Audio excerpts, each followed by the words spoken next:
Bumili ako nitong BYD E-MAX noong February 16. Tapos ito na nga nangyari. After ng February, nagsitaasa na yung diesel, presyo ng gasolina. Actually, last year ko pa ito pinag-iisipan. Kung yung luma ko bang sasakyan is karapat dapat ko na ba siyang ibenta para makabili ako ng bagong sasakyan. Hanggang sa napakarami-raming research na naginawa. Dumating na yung point ng February, pinost ko na yung luma kong kotse, yung Mirage G4. Ang tinakbo nun is 96,000 pa lang yata nun, pero umabot siya ng 11 years sa akin. Parang naliliitan na ako dun sa kotse. 5-seater lang kasi siya, tapos minsan kapag sa business, hindi ko siya kayang kargahan ng marami. And meron ako mga naririnig sa ilalim ng under chassis ko, ng mga kung ano-ano, para may kuliglig minsan. Ayoko na siyang ipagawa actually. Kailangan ko rin siyang ipapa-repaint. Medyo napapagod na rin ako mag-change oil, tapos ibang maintenance ako na gumagawa, pero na medyo nakakapagod na yung ganun. Yung gasolina nun, nakakakonsumo ako ng, kahit alam natin na matipid yung Mirage G4, sa isang linggo maabot siguro kami ng 500 pesos, yun lang. 500 pesos lang. Kasama na dun yung yung pagmamall. Sa isang buwan, maabot ng 2,000 pesos. Ngayon, kung hindi ko siya binenta, sa presyo ngayon ng gasolina, 80 pesos na per liter yung gasoline. Yung diesel, syempre, mas mataas yun, 100 pesos na mahigit. Medyo malaking pasasalamat ko talaga dahil yun na nga, I pulled the trigger. Tapos ito, nabili ko na nga siya. 1 month na itong nagagamit namin at super satisfied ako dahil unang-una full electric vehicle itong napili ko. Kaya zero gas. Ang ano lang dito is kuryente. Pero which is, mas mura siya compared dun sa gasolina. Kung magbabayad ka lang ng kuryente, mas mura. I-explain ko rin kung bakit ito yung pinili ko, bakit BYD. Marami namang ibang brand dito, bakit hindi ako nag-Toyota na hybrid. Kasi wala pa ako nakikita dito na full electric na yung maganda. Siguro meron, pero wala siya yung 7-seater. Kasi itong pinili ko, hinahanap ko is 7-seater na full electric dahil ayoko nang mamblema, naranasan ko na yun mag-maintenance ng kotse. Ayoko nang mamblema sa mga kailangan palitan na moving parts. Biruin nyo yung moving parts ng traditional cars natin, ICE cars, yung mga gasolina, diesel, maabot siya ng average lang, no? Siguro mga 400 to 800 moving parts sa loob ng kotse. Compared sa full EV na full electric, kasi ang pinaka mo dyan is yung electric motor na lang and yung malaking battery. Ang moving parts lang nun, maabot lang ng 120 something, 80 to 120 parts. Moving parts. Ganun ka simple magiging maintenance mo rito. In the long run, sobrang tipid, no? Parang buy and forget ka na lang dahil sobrang tagal ng mga i-maintenance mo dito. Halimbawa na lang yung brake pad. Sa traditional cars, kapag nag-ano ka, pababa, laging brake pad yung yung ginagamit pag nagbe-brake ka. Mabilis maubos. Biruin mo yun kung lagi kang brake pad yung pang-brake mo. Unang-una, nauubos nga yung brake pad. Pangalawa, yung mga yung mga particles ng pads na yun, maano sa rims or sa kotse. Personal opinion ko lang naman yun. Compared sa full EV, kapag nagbe-brake ka, hindi masyadong ginagamit yung brake pad na sasakyan. Kundi kasi, ang ginagamit na lang niya yung regenerative braking. Lalo na kung pababa. Kapag nagpababa ka naman, 'di ba? Coasting na pababa ng ganun. Pag nagbe-brake ka, hindi yung brake pad yung uubos, kundi yung motor, electric motor. Tapos i-convert niya yun, battery. So yun ang dahilan kung bakit ako nag-full electric. Dahil less maintenance, less din yung gastos gasolina. Top 2 na dahilan ko kung bakit gusto ko talagang palitan yung kotse. Alam mo yung hindi ka natakot na yung presyo ng gasolina mag-up and down na sumubrang taas naman na parang ayaw mo na lang lumabas. Dito sa E-MAX na to, kung makikita mo, pag binuksan mo, sobrang luwag. Kaya ang ginawa ko, bumili ako ng parang yung tray, pwede ko nang lagyan. So una yung presyo ng gasolina, pangalawa yung maintenance. Yung pangatlo is mura yung full EV na nabili ko, specifically E-MAX 7. Kasi biruin nyo ang SRP nito sa website, kung makikita nyo, is 1.498. So parang 1.5 million. Pwede ka nang makabili siguro ng Fortuner na gano'n kasing level, yung variant niya, or pwede akong bumili ng Innova na parang gano'n din. Ang problema nga lang kasi, di gasolina. And yun nga, yung maintenance, marami. So, X na sa akin yung mga ganun. Meron naman is kapantay niya yung hybrid na BYD din na Sea Lion 6. Insana rin mong maganda kasi ang forma talaga. Pero yun nga lang, 5-seaters lang siya. Pangalawa, hybrid. So, ang gusto ko kasi, 7-seater na pwede kong magamit. Hindi ko naman siya madalas gamitin na marami akong pamilya dito na makakasakay. Pero just in case, 'di ba, meron akong space para sa mga ibang family members kung merong outing. Pangalawa, sa business. Marami akong pwedeng ilagay dito sa likod kapag meron akong mga kukunin na supplies or mga magre-restock ako sa business. Hindi siya super laki, pero alam mo yun, parang kotse yung datingan. Sa lahat ng nakita kong chinek ko lahat ng mga 7-seaters dito, wala pa ako nakikitang ganun pwedeng ipantapat. Yung pang-apat, yung brand na napili ko, yung BYD. Pero bago ko muna sabihin sa'yo, baka pwede nyo mo i-hit yung like button dito sa baba para lang makatulong sa algorithm ng YouTube. Alam ko medyo nag-aalangan ka talaga sa BYD dahil unang-una Chinese brand siya. Kasi siguro kung mapapansin nyo, yung Geely, yung mga ibang brand, di ba? Na kami nagkalat na China na brand. Yung iba maghihintay na lang na Toyota na magkaroon ng full EV. Para sa akin lang, nagustuhan ko yung BYD dahil ano siya sa ngayon, parang na siyang isang umbrella. Ang pinaka-specialty ng BYD na company is yung battery. Sobrang tagal na nilang gumagawa ng battery. No? Kung itatrace nyo,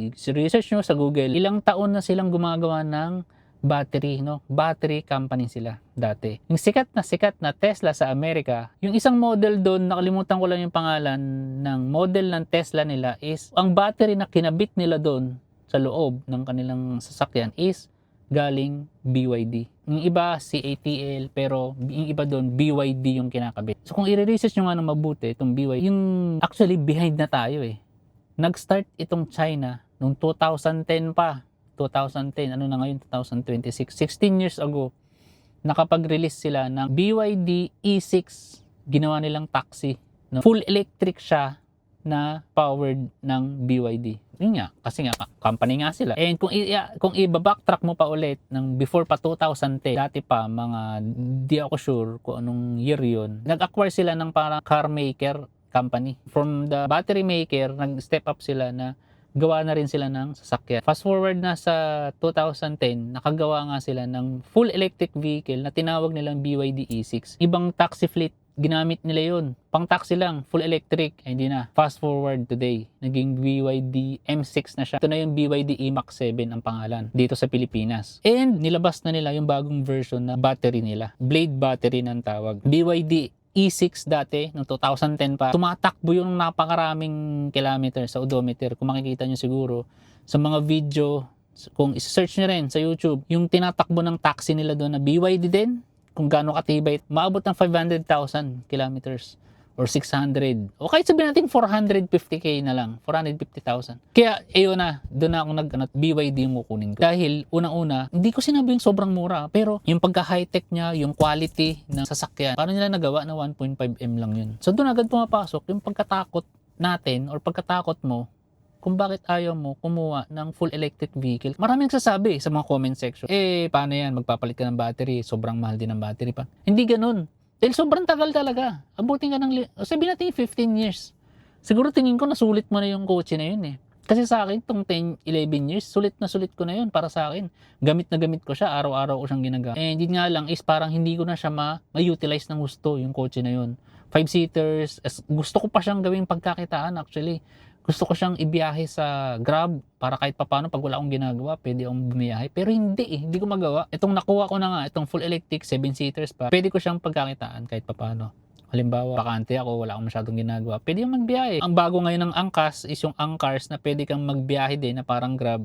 And actually, noong nakaraang linggo, nabiyahe ko na siya. So, super sulit, no? Meron akong mga pasahero na medyo nagulat na, uy, meron pala to, pwede pala to, full electric, tas sobrang tahimik at sobrang komportable. Susunod, gagawin ko ng video yan. Tapos, meron akong ayaw ko dito sa nabili kong sasakyan. No? Hindi ko naman sinabing perfecto to sasakyan, pero meron din akong ayaw ko. Yun yung itsura ng E-MAX 7, no? Yung sa front, pag tumingin ka, parang maraming parang kurbado. Hindi ako napopormahan. Ang mga poporma talaga yung mga itsura ng mga expander, di ba? Maraming kanto-kanto sa unahan. Yung mga itsura ng yung Silayan 6, ang ganda rin, di ba? Kahit hindi siya puro kanto, pero maporma yung harapan. Yun lang yung medyo napangitan talaga ako. Pero sa presyo at sa performance, sa lahat, overall, satisfied. Siguro ang score ko dito, kung 10 yung highest, ang i-score ko dito para sa akin is 9. Ganun lang, kasi yung 1, yung itsura lang niya, no? Hindi ko nagustuhan. Pero yung likod, yung gilid ng itsura niya, pag side view or yung rear view, maganda, okay na sa akin. Pero yung front, negative sa akin. So yun lang naman pwede ko ma-share sa'yo na alam ko medyo takot ka bumili ng electric car dahil nga sa battery. Mas matibay, lalo na kung BYD yung bibilin mo. Kasi merong ibang brand ng electric, ayoko naman siraan yung iba, pero lahat integrated, halos sila na lahat. Hindi na sila nag-outsource pa. Ito, dito ko kukuha kay company ng battery, dito ko kukuha ng electric motor dito. Hindi, BYD kasi sila na. Kaya mo mapapansin mo, bakit yung presyo is medyo sobrang mura. Lumabas na sa sales, lumabas na sa record, yung Tesla na dati number 1 sa full electric ngayon is nataasan na ng BYD. Bakit ganun, di ba? Dahil nga sa mura at yung features, yung quality is panalo. So yun lang, kung nagustuhan mo tong video or may nakatulong sa ito, please hit the like button. Kahit like button lang, kahit huwag mo na ako i-subscribe, pero kung i-subscribe mo ako, panalo, di ba? Double na yan. At isa pa pala, kung sakaling gusto mo, parang na-convince ka na kukuha ka ng BYD, i-share ko din sa'yo na itong unit na to, nakakuha ko ng discount na 6 digits, no? 6 digits ang nakuha kong discount.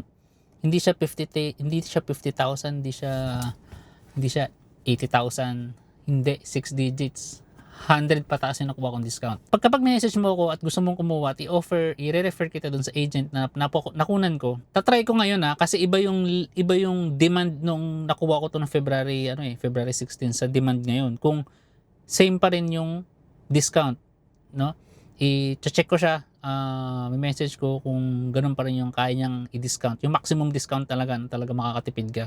Kasi nakuha ko to, 'di ba, 1.5. Basta malaking discount na di ko lang pwede i-share dito dahil syempre kawawa baka mamaya halos lahat ng kawawa naman yung dealer na yun.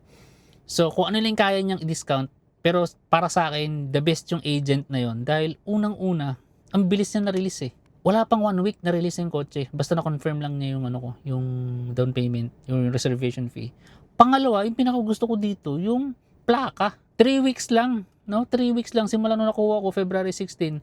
After 3 weeks nakuha ko ng plaka, may plate number agad ako. So ganun kabilis. So yun lang, kita-kits tayo sa next video.